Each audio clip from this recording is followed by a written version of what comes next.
어쩔 수 없는 것에 매달리지 마세요. 진짜 기회는 당신의 반응 속에 있습니다. 안녕하세요. 단순한 삶, 단단한 마음. 미니멀 포레스트입니다. 여러분, 오늘은 이런 상상을 한번 해보면서 시작해 볼까 합니다. 여러분이 아주 울창한 숲길을 걷고 있습니다. 기분 좋은 햇살이 내리쬐고 새소리도 들리죠. 그런데 갑자기 하늘이 어두워지더니 예보에도 없던 장대비가 쏟아지기 시작합니다. 우산도 없습니다. 순식간에 옷은 젖고 신발은 진흙투성이가 됩니다. 이때 여러분은 어떤 생각이 드시나요? 아, 기상청은 도대체 뭘 하는 거야? 라며 화를 내시나요? 아니면 나는 왜 하필 오늘 나왔을까? 내 인생은 항상 이래라며 자신을 원망하시나요? 아니면 비가 오네? 잠시 나무 밑에서 쉬어가야겠다라고 생각하시나요? 우리는 인생이라는 숲에서 예고 없는 비를 너무나 자주 만납니다. 그것은 갑작스러운 건강 악화일 수도 있고, 믿었던 사람의 배신일 수도 있고, 열심히 준비했던 시험이나 사업의 실패일 수도 있습니다. 중요한 건 하늘에서 비가 내린다는 사실 그 자체는 우리가 어찌할 수 없다는 겁니다. 내가 아무리 소리를 지르고 화를 내도 비는 멈추지 않습니다.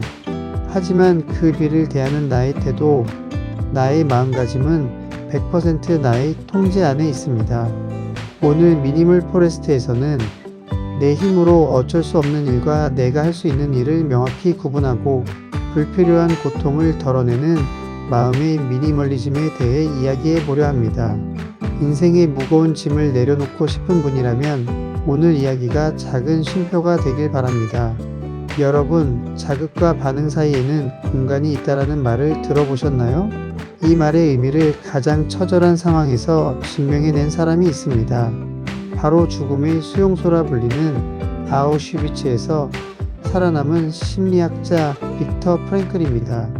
그는 어느 날 갑자기 나치군에게 끌려가 강제 수용소에 갇혔습니다.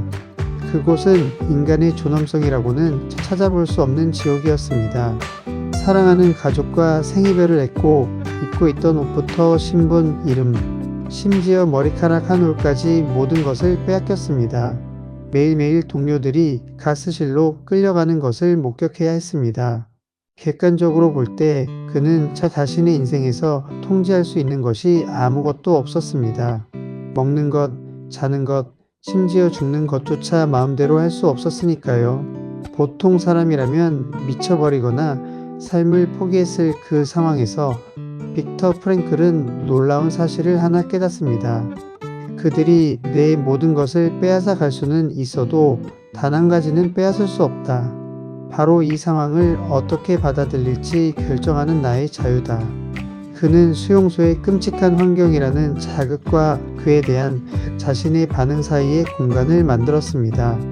그리고 그 공간에서 절망 대신 삶의 의미를 찾기로 선택했습니다. 그는 언젠가 이곳을 나가 강단에 서서 이 고통의 의미를 강의하는 자신의 모습을 상상하며 버텼습니다. 여러분, 우리의 삶으로 돌아와 볼까요? 물론 우리의 일상이 아우슈비츠만큼 극한 상황은 아닐 겁니다. 하지만 직장 상사의 부당한 지시, 꽉 막힌 출근길, 아이의 짜증 섞인 투정 같은 자극들이 매일 우리를 찌릅니다.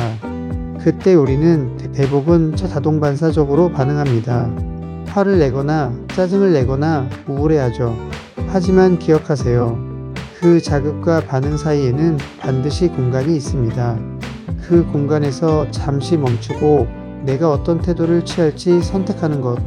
그것이 바로 인간이 가진 가장 위대한 자유이자 능력입니다. 외부 상황이 나를 불행하게 만드는 것이 아니라 그 상황을 해석하는 내 마음이 불행을 선택하고 있었던 건 아닐까요? 그렇다면 우리는 왜 자꾸 부정적인 선택을 하게 될까요?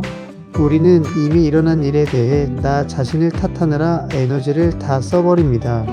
불교에는 두 번째 화살이라는 아주 유명한 비유가 있습니다. 우리가 살아가면서 겪는 피할 수 없는 사고나 질병, 이별 같은 고통은 첫 번째 화살입니다. 이건 누구도 피할 수 없습니다. 길을 가다 돌부리에 걸려 넘어지는 것과 같죠. 아픕니다.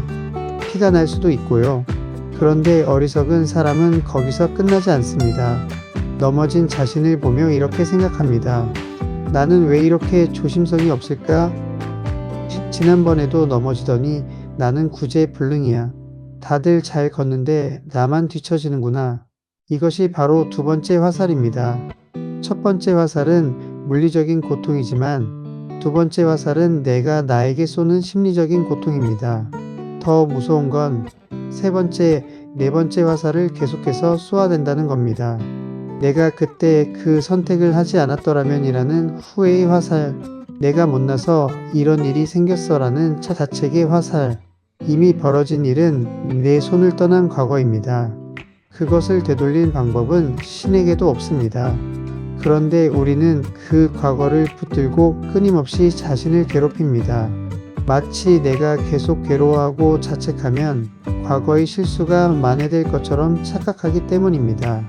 하지만 여러분, 냉정하게 말씀드리겠습니다. 자책은 반성이 아닙니다. 자책은 그저 나를 갉아먹는 행위일 뿐 문제를 해결해 주지 않습니다. 미니멀 라이프는 물건을 버리는 것에서 시작하지만 그 완성은 마음속의 쓰레기를 비우는 것입니다. 이미 날아와 박힌 첫 번째 화살은 어쩔 수 없습니다. 아프지만 뽑아내고 예약을 바르면 됩니다. 하지만 굳이 쏘지 않아도 될 두 번째 화살을 스스로의 가슴에 겨누지는 마십시오. 일어날 일이 일어났다. 이만하길 다행이다라고 말하고 그 화살을 내려놓으세요. 그때 비로소 마음의 평화가 찾아오고 다음 단계로 나아갈 힘이 생깁니다. 마지막으로 인생의 큰 위기를 맞았을 때 우리가 가져야 할 태도에 대해 이야기해보고 싶습니다. 발명왕 토머스 에디슨의 일화를 아시나요? 1914년 12월 에디슨의 나이 67세 때였습니다. 그의 거대한 실험실과 공장에 큰 불이 났습니다. 그 안에는 평생을 바친 연구 기록과 수많은 발명품의 시제품들이 보관되어 있었죠. 불길은 너무 거세서 소방대원들도 손을 쓸 수 없었습니다. 에디슨의 인생이 송두리째 타들어가는 순간이었습니다. 보통 사람이라면 어땠을까요? 67세라는 노년의 평생의 업적이 잿더미가 되는 걸 보면 그 자리에서 혼절하거나 신을 저주했을 겁니다. 내 인생은 끝났다고 말이죠. 그런데 불타는 공장을 바라보던 에디슨은 아들을 불러 이렇게 소리쳤다고 합니다. 얘야, 빨리 가서 엄마를 모셔오렴. 인생에 다시 없을 엄청난 구경거리다. 이게 제정신인가 싶죠? 다음날 아침 에디슨은 잿더미만 남은 폐허 위에 서서 이렇게 말했습니다. 재앙은 정말 가치가 있어. 우리의 모든 실수가 저기서 다 타버렸거든. 참으로 감사한 일이야. 이제 우리는 새로 시작할 수 있어. 에디슨은 화재를 끝이나 실패라고 정의하지 않았습니다. 낡은 방식을 태워 없애고 백지 위에서 다시 시작할 수 있는 기회라고 재정의했습니다. 실제로 그는 화재가 난 지 불과 3주 만에 세계 최초의 추궁기를 완성해냈습니다. 우리는 살면서 종종 눈앞의 문이 쾅 하고 닫히는 경험을 합니다. 해고, 파산, 실현. 그때 우리는 닫힌 문만 하염없이 바라보며 옵니다. 그 문이 다시 열리기를 혹은 왜 닫혔는지를 따지느라 시간을 다 보냅니다. 하지만 헬렌 켈러의 말처럼 행복의 한쪽 문이 닫히면 다른 쪽 문이 열립니다. 그러나 우리는 닫힌 문을 쳐다보느라 우리를 향해 열린 문을 보지 못합니다. 에디슨에게 화재는 닫힌 문이었지만 그는 고개를 돌려 새로운 시작이라는 열린 문을 봤습니다. 여러분에게 지금 닫혀버린 문은 무엇인가요? 그것 때문에 너무 오래 울고 계시진 않나요? 이제 그만 고개를 돌리세요. 여러분의 등 뒤에 혹은 바로 옆에 활짝 열려있는 새로운 가능성의 문이 반드시 있습니다. 우리의 인생은 날씨와 같습니다. 맑은 날도 있지만 비바람이 몰아치는 날도 분명히 있습니다. 날씨를 바꿀 수는 없지만 옷차림을 바꿀 수는 있습니다. 빅터 프랭클처럼 자극과 반응 사이에 긍정의 공간을 만드세요. 불교의 가르침처럼 이미 벌어진 일에 자책이라는 두 번째 화살을 쏘지 마세요. 그리고 에디슨처럼 잿더미 속에서도 실수가 다 타버렸다며 웃을 수 있는 여유를 가지세요. 성공한 사람들은 고통이 없는 사람들이 아닙니다. 그들은 고통이 찾아왔을 때 그것을 해석하는 방식이 다른 사람들입니다. 왜 나에게 이런 일이?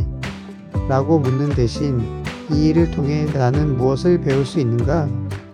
이제 나는 무엇을 할 수 있는가? 라고 묻는 사람들입니다. 여러분이 미니멀 포레스트라는 이 숲에서 잠시 쉬어가는 동안 마음속에 엉켜있던 복잡한 감정의 덩굴들을 걷어내셨으면 좋겠습니다. 나를 괴롭히는 건 세상이 아니라 세상을 바라보는 나의 시선일지도 모른다는 사실을 꼭 기억해 주세요.